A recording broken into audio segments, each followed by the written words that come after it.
জল দাও না কিন্তু। এটা ভালো করে বললেই হয়, দাঁড়াও দিচ্ছি।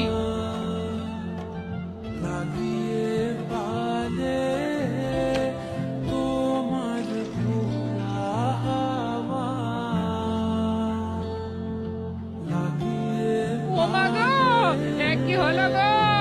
ও গো, কে কোথায় আছো গো?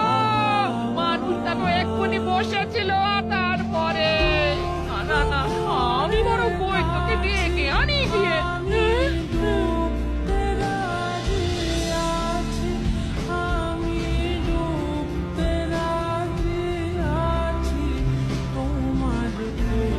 তখন থেকে তো অনেক পরীক্ষা করলেন, কিন্তু মানুষটা এখনো চোখ খুলে দেখছে না কেন?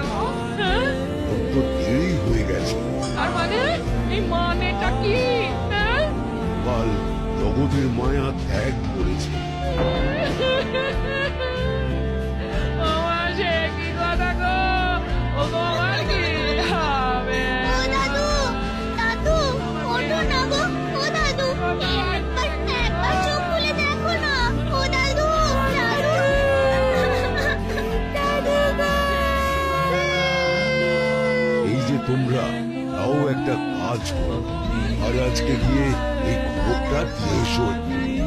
কি ব্যবস্থা আমি করছি না হয়তো।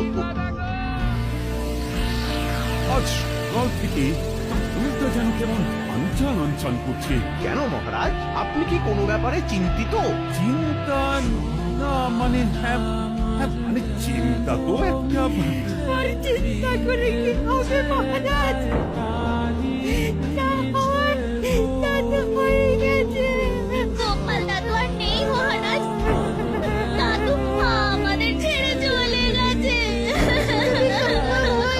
একবার শেষ দেখা দেখে আসবেন। হ্যাঁ, কি শুনলাম আমি, গোপাল আর নেই।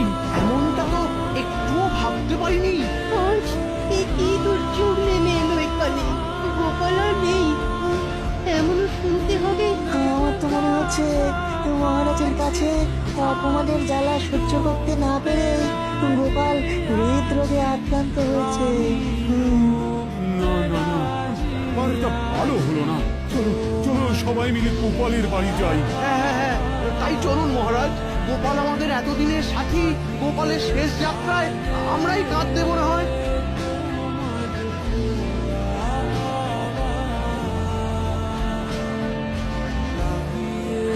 ব্যবস্থা যখন সব হয়ে গেছে, তখন আর দেরি করাটা ঠিক হবে না। হ্যাঁ হ্যাঁ, এসো সবাই, কাঁধে কাঁধ মেলাই।